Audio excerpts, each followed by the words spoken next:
Due to the graphic nature of this program, viewer discretion is advised.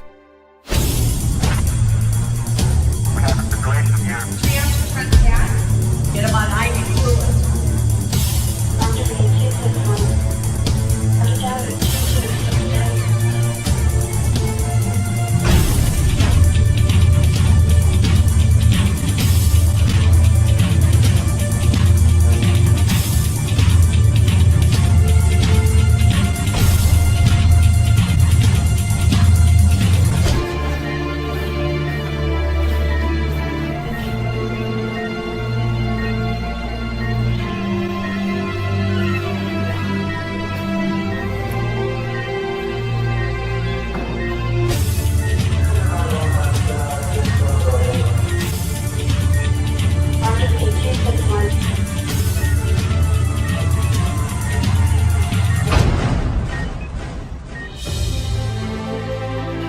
Milwaukee Emergency Center for Animals Television is brought to you by Animal Fairy Charities, a premier organization focusing on animal welfare while teaching compassion to young children through education, experience, and leadership.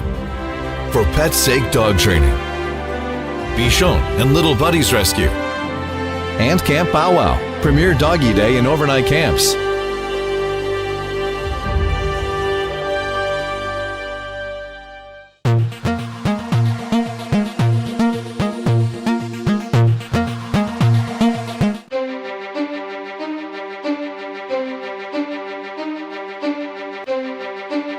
So he's got a portal systemic shunt. They said he's had 2 surgeries that have failed. So that's an abnormal vessel. They're born with it. Yorkies are one of the most common breeds that this happens in. And in a normal animal or human, our blood supply from our intestines and whatever we ingest and eat will be picked up by vessels that then take it through the liver. And the liver decides on what's toxic and what is proteins and fats and carbohydrates that need to be utilized and brought back to the blood system so that we can use them for muscles and all kinds of things. In a dog that has a shunt, he's not able to do that. The blood supply goes around the liver and doesn't go through the liver. So they try to surgically go in and tie off that blood supply. It has failed now twice. So what happens is they try to tie it off and it forms new vessels that go again back and around and doesn't go through the liver. So now we'll have to manage him medically and see if we can get him under medical control. So we're going to take a blood sample to see how high his ammonia is. And the ammonia that normally the liver classifies as toxic, it's urea, it's shot out into the urine and into the stool and not utilized by the system. He's not able to do that. That ammonia goes to the brain and causes seizures. So this is what we're trying to determine here. He's been given propofol, which is a drug that is an anesthetic drug that puts him to sleep and gets the seizure under control. He also had Valium, which didn't help him. It didn't keep the seizure under control, so they used propofol. You cannot give this dog phenobarbital because he cannot metabolize it and it'll kill him. So that's why we're trying to work quickly here so that we can determine what does he actually need. We'll probably have to give him some higher doses of lactulose, get him on a low protein diet, and use antibiotics to try to clean up all the stuff that he is not able to process through the liver. Oh, so his temperature was 107.8 when he arrived at the vet because of seizure activity. When your muscles are moving like that, you drive your temperature up very high. And now that he's had propofol and his temperature has come back down. But it's a problem, so we're really going to have to watch him because that can basically fry your brain too. So that's going to be dangerous. So we're going to get him on some fluids, see how high his ammonia is, and then give him supportive care.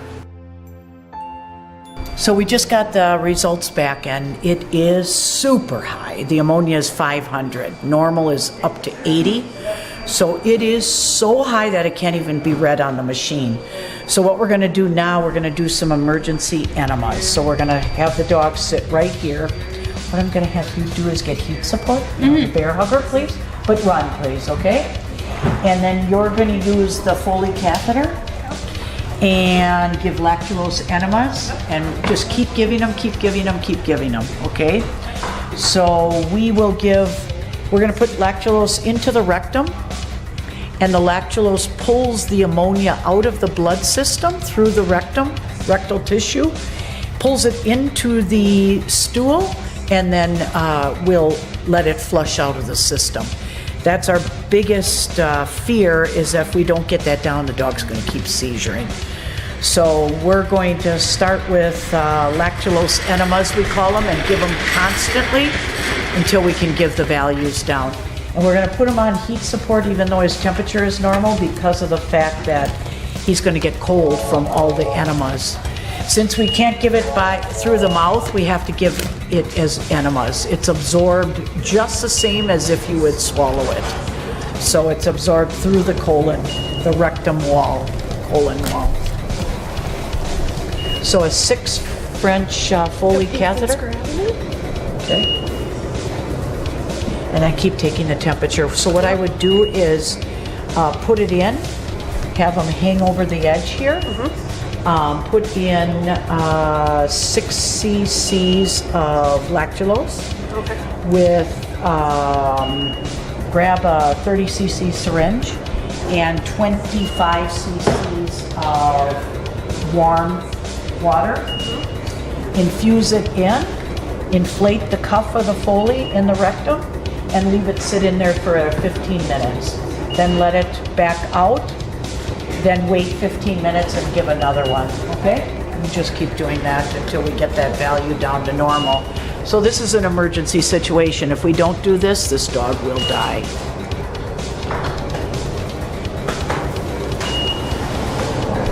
Does anybody know the dog's name? Willie. What is it? Willie. Willie? Willie. Dog's name is Willie. Start the seizure again, I think, so. We're gonna have to give a little bit more propofol. And this is the anesthetic drug. This was, just for your information, the drug that Michael Jackson took for when he passed away, the propofol. And they use it very commonly in human medicine too. Usually when you go in for colonoscopies or endoscopies, they'll use propofol very commonly in people to sedate them. So we'll give this IV very slowly.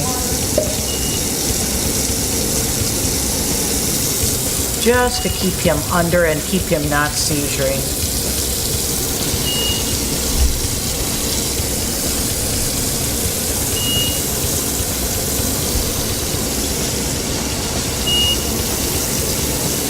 You want to grab the anesthetic machine and put him on oxygen too? Not that one. Okay, so now he's calmed down again. And put him on an EKG, Krista. You want to grab it, please? So they said this dog is very naughty when he's wide awake and with it, so he was at the groomers this morning and they were starting to groom him, and that value was probably sky high, but he kind of just lives with it because his body is so adjusted to such a high ammonia.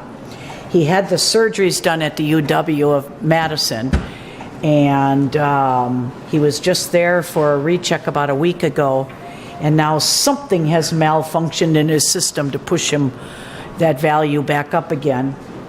Or his medications were lowered. We're going to have to call the UW and figure out exactly what happened last week at the recheck and what medications he's on. We're going to have to make some good adjustments here. So we have him on an EKG and on oxygen, and then Krista's going to start the enemas. Give the enema. Andy, no bladder stones. Oh my Removed goodness. multiple times. Oh, I'm sure urate stones. He's got stones too, which are urate stones, and that's from having a high urea circulating in his system. So we put this up into the rectum. Chris, do you want to fill the... We're going to push water in to inflate the balloon so it's tight inside the rectum and the medication stays in there. Put it up as high as you can. Okay. How many cc's? 3? 3. Okay. And then take it. Right there. All right, take that off. And then you inject the lactulose in there with the saline. And then I would put on a pair of gloves. Will you get her a pair of gloves, please? What size? Just a large. Yep. We're on neomycin, lactulose, and levetiracetam. What do you want? Neomycin, lactulose, and levetiracetam. Just to let you know. And if Okay. I don't have any blood work here, they're still sending some stuff over. Okay. So he's on an anti-seizure medication. He's also on antibiotics. And we're just trying to figure out exactly what doses he's on and how we can make some adjustments. We'll call the UW this afternoon, and after we get his emergency treatment down, we're going to try to figure out what adjustments we can make with them. So this is our little Willie that was the emergency that came in because the dog has a shunt, and he was seizuring and having the ammonia that was greater than 500. Overnight, we kept giving lactulose with enemas all night long, and this morning the ammonia is normal at 78. And the dog is up and moving around and eating this morning. So the people came in to visit today, and we're very excited to see how good that he's doing now. So he's almost had a 100% recovery. He's still a little bit dazed from having the high ammonias for we don't even know how long he was that high. So what we're going to do is maybe send him home tomorrow on all his medication, his antibiotics and lactulose, and then we're going to check the ammonia quite frequently for the first month now, just to make sure he stays within the normal range. Milwaukee Emergency Center for Animals Television is brought to you by Animal Fairy Charities, a premier organization focusing on animal welfare while teaching compassion to young children. For Pet's Sake Dog Training, Bichon and Little Buddies Rescue, and Camp Bow Wow, Premier Doggy Day and overnight camps. And now, a word from our sponsors. Because you love him completely, because he is part of your family. When your pet needs emergency care, you want the very best trauma and critical care specialist standing by. You know there's only one place you can trust and always count on. I test Mega and Dr. Dale Crescent for the medical care for Bailey. Dr. Crescent and I are very happy that we were able to provide medical care for Bailey and all the other Milwaukee Brewer player pets. At Metropolitan Fence, we have been keeping your children and pets safe in southeastern Wisconsin for over 27 years. We offer a full line of residential and commercial fencing, from vinyl, wood, ornamental, and chain link. For a free estimate, please call us at 262-547-6001 or visit us online at metrofence.biz. And remember, we are always on the level. For over a decade, Fetch magazine has examined the unique bond humans have with their canine companions by publishing popular dog-related topics. With a strong commitment to dogs in need, Fetch also prints local adoptables in each issue, supplies affordable advertising to businesses, and gives rescues 30% off of ads. This year, Fetch is offering $15 subscriptions for your convenience. For more information, visit www.fetchmag.com or pick up your free copy at a local pet establishment near you. Go Fetch! Boarding, grooming, training, and more. When it comes to your pet, Animal Motel is their home away from home. At Animal Motel, we offer a top-of-the-line facility with boarding suites for both dogs and cats, outdoor play yards, a training hall, and so much more. Whether they're here for obedience training, grooming, or an extended stay, we promise your dog and cat will be part of our family. Animal Motel, personalized care for your precious pets. Looking to get some training for your dog? For Pet's Sake is your one-stop dog training center. We offer all-inclusive obedience training, canine sports training, specialty classes, and more. We provide training classes in 3 convenient locations with our main facility in Mugwanago, which boasts a fully matted 5,200 square foot training hall. While in Mugwanago, check out our Bichon Buddy Rescue and take home your new pet. Bichon and Little Buddies Rescue takes in Bichons, other small dog breeds, and cats that need to be rehomed for various reasons.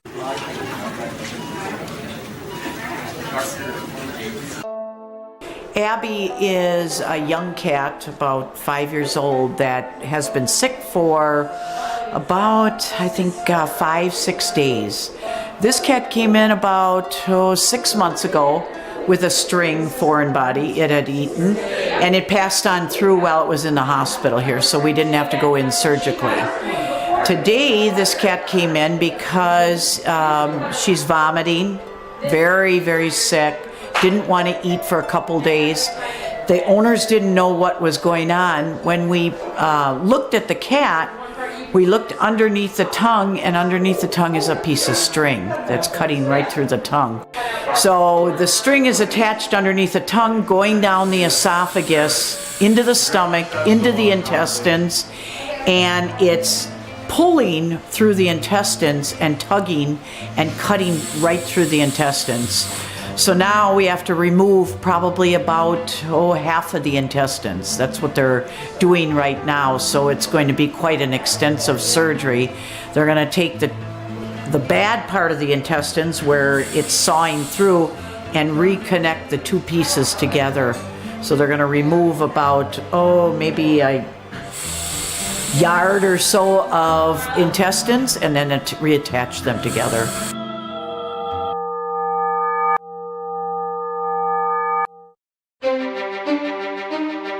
So it starts here and ends here. Yep. Looks like we have to take all this out. All right, let's get this string out first, if we can. Where does it end? So it ends, so we've almost gotten it all the way out. We stopped when we saw the ulceration. Well, But we're if gonna have to take all this out anyway. Okay, so we are tying off vessels.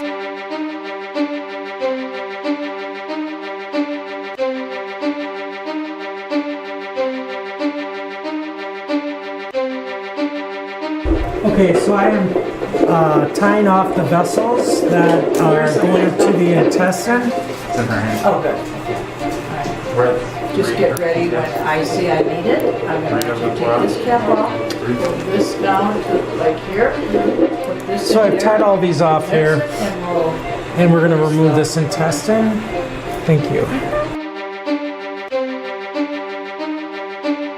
The string was caught in the intestines and was actually causing the cat to go into septic shock. So the cat was going to, if we didn't go in the last, maybe if we would have waited another hour, this cat could have died. So they have to get out about how much intestines, you guys?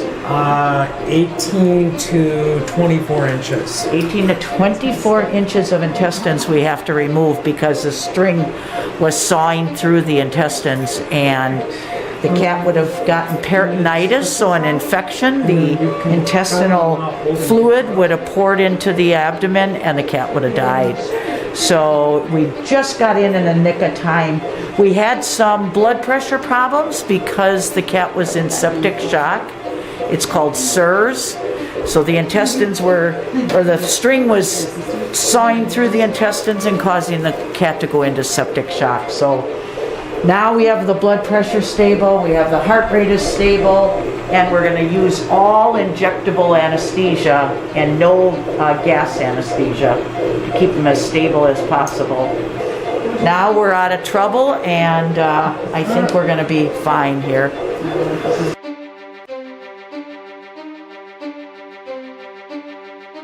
All right, I'm gonna just make a cut right here, if that's okay, Lindsay, and then I'll hold it. Go give me a little bit further. There you go. Right there? Yep. So it's not there. That's it. So Dr. Foster is now going to sew that up. We took about 24 inches of intestine out of this patient, and we are going to be sewing it back, the remaining intestine back together.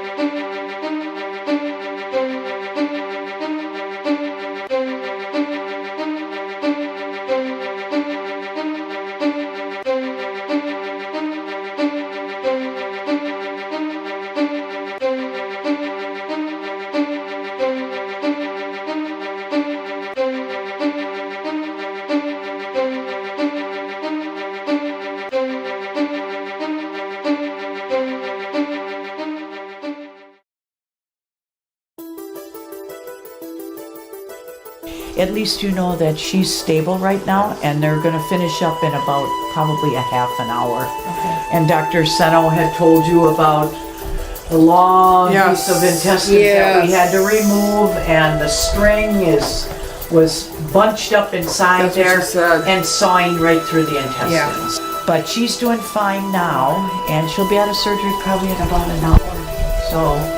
So as soon as we walked back in the house, we saw Abby on the floor. We were going to bring her anyway, but we saw her on the floor and she didn't respond to us. Yeah. Usually she'll at least look up at us, nothing. Yeah. So. But something made you come back home. Yeah. And find your cat just in time, because it would have been an hour more and you would have lost your kitty. Yeah. So it's a relief to know at least that you got her here in time. We got her on fluids, we got her stable, and now she went through a little bit of up and down in surgery, but now she's stable and that's good. You're going to have your kitty. Well, we know you're the best place. We wouldn't take her anywhere else. Thank you, Doctor. Thank you so much. You're welcome.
Simply the best selection, the best service, and the best prices available anywhere. At Carpet City Flooring Center, our prices will floor you. Stop in by July 23rd and get an additional 10% off.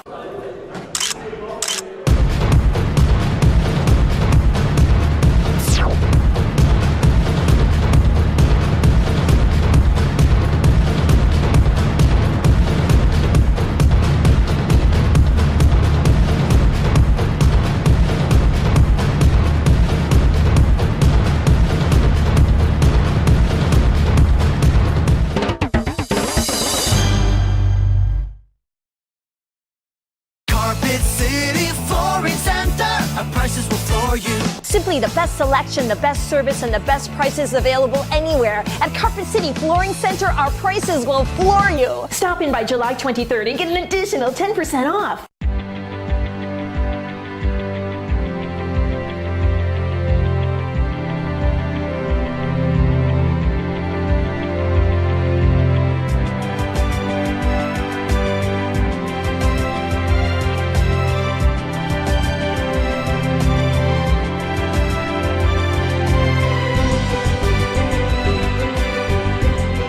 Hi, I'm Jonathan Lucroy, professional baseball player.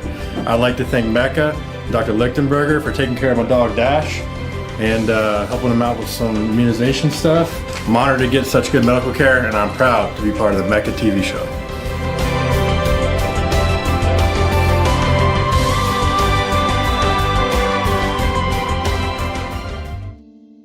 This is Daisy. Daisy is about 8-year-old King Charles Spaniel. Probably one of the most loveliest breeds in the world. Unfortunately, they have a hereditary condition which is called mitral regurg. This breed has come from England originally, and then once they were brought to the United States, they came with their hereditary condition, which is mitral valve disease, and they get a pretty substantial disease process going on where they go into heart failure, and it's devastating to the owners. These dogs were bred to sit with the queen, basically, and they're just incredible little dogs. Unfortunately, Daisy and Pumpkin, both of her dogs have this mitral valve disease, and both of them have been in failure. Now they're out of failure and they're doing quite well. We're just doing a recheck on them today and making sure that everything, all their medications are stable for heart failure, and they're doing well. So Donna is a wonderful client of mine that's just incredible. And I had told her that thanks to goodness, they are going to breed mitral regurg out of these dogs now, starting in England, and then hopefully bring them into United States without this mitral regurg, because it's a lot of hassle for her. She had both of them in here, not the same time, of course, but both of them in here for mitral regurg and congestive heart failure. I say to her, thanks to goodness that they live with her, because if they didn't live with her, they might not be around, because they're a lot of work with mitral regurgitation, with medication changes, echocardiograms. I love their personality, and they give unconditional love. They make me get up every day and feel that it's worth it all.